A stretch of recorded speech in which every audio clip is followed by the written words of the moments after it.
Wow. Everybody, Matt Maeson. Man, I'm blown away. It's so great to have you back in this room and have you playing for us. We appreciate that. It's good to be back, dude. Yeah. And I was mentioning backstage, I've done this 3 times, and this is the first time I've done it not hungover. See, Matt, I'm glad that you started off with that, Matt, because I was going to ask you about that.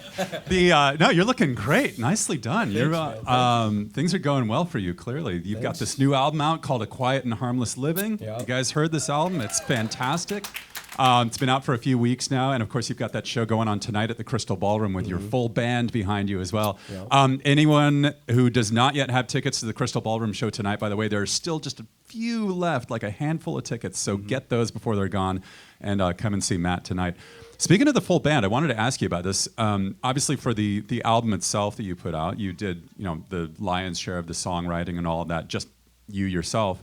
And then you chose these musicians to go out on the road with you. Did you find other people in Nashville? Did you have people in mind initially? How did that work exactly for you choosing how to bring people out with you?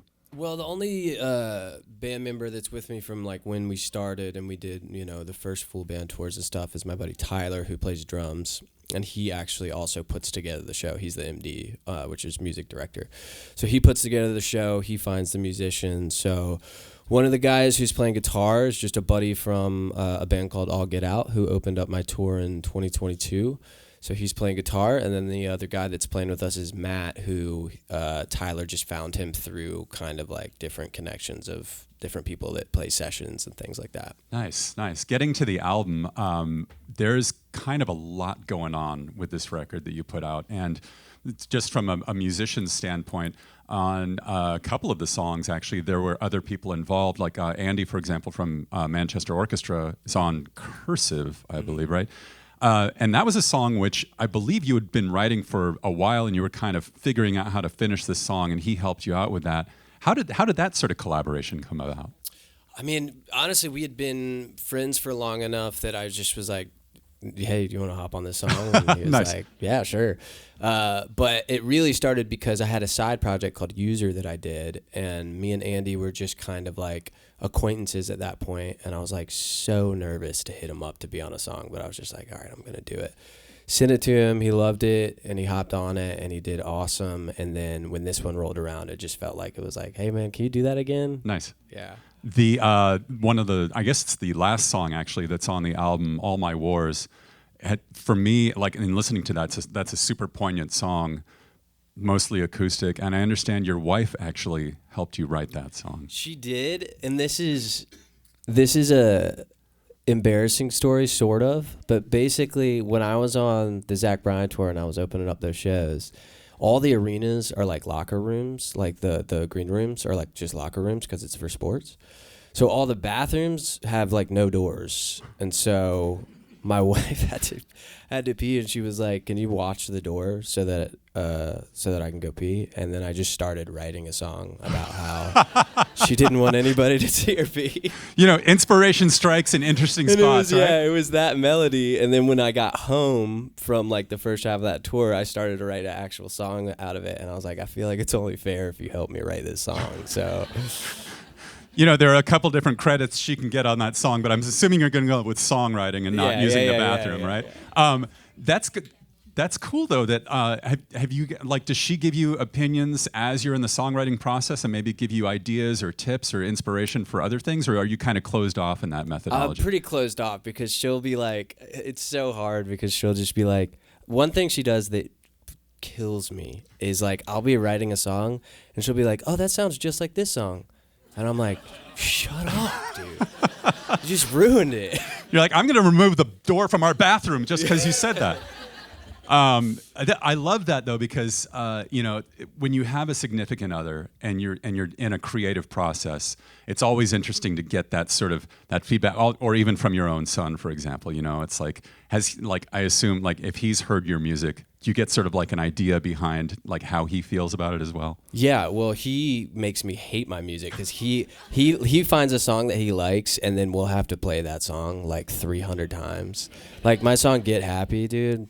Like, it had to have been thousands of times where I was just like, dude, this. So it's no K-pop Demon Hunters yet or anything like that. No. That's coming. Yeah. So, hope not. But congratulations to you though for being being a dad, having the family life, all that kind of stuff. I mean, that's amazing. And I know that was also one of the key components behind this album in the sense that there was. There's just these overwhelming feelings that you can feel, having this relationship, having, a new child in the mix, stuff like that. When you approached songs that you were writing for this album, Matt, do you feel as though it was something that you were sort of diving into? Were you kind of pulling back and thinking, like, how were you approaching this whole subject matter? Because I know there was a lot going on. Did you avoid it at first, or did you just kind of dive in head on? I mean, I think just a lot happened in my life in a really short span of time, and I think I just was not. I kind of was just like we got married, then we got pregnant, then we bought a house, and then had our son all in the first year of being married. And so my like dude brain was like, no problem. Yeah. I got this. And it was a problem. Yeah. It was like a lot of changes, realized so many things about myself. And I think at first I was writing just how I always write, which is like, just once I process something, I'm able to like kind of put it into words. Then it started to become a more like in the moment kind of thing. Right after I wrote Everlasting, which was a very like in the moment song.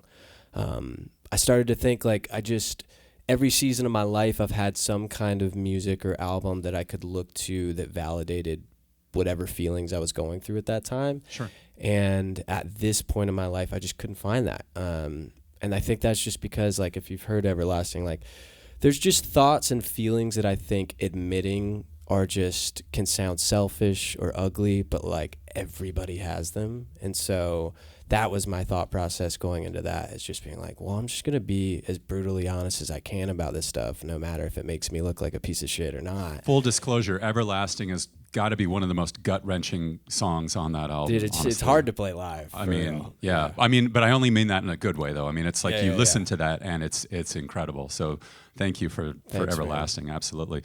Hey, I want to talk about your Instagram. Sure.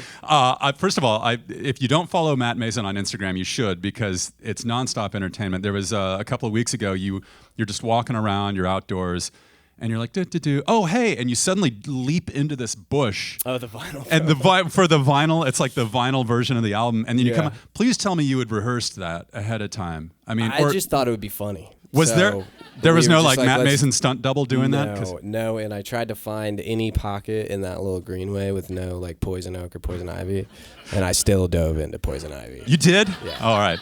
That's the sacrifice for the craft, there, my friend. And then, of course, there's you wearing all the different glasses that you, I guess, new find? batch of that coming up. All right, a fan came up and gave me like 4 pairs of glasses. Do people do that? Do they just give you glasses to wear and then post on your Instagram? This is the first time it's happened, but it's very welcome if you guys want to buy me some sunglasses. Okay, so if you show up to the show tonight, can they throw them at you on stage? I'm totally kidding. No, don't do that. Do not throw anything at Matt Maeson when he's on stage.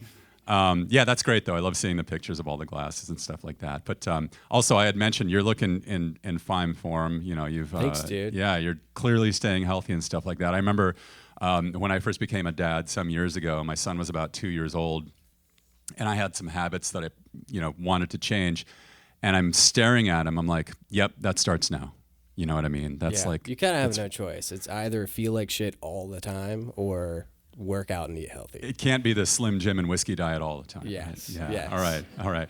Once again, the album is A Quiet and Harmless Living, and it's out right now. You're at the Crystal Ballroom tonight. Thank you so much for coming and playing for us, Matt. We appreciate it. Thanks for having me.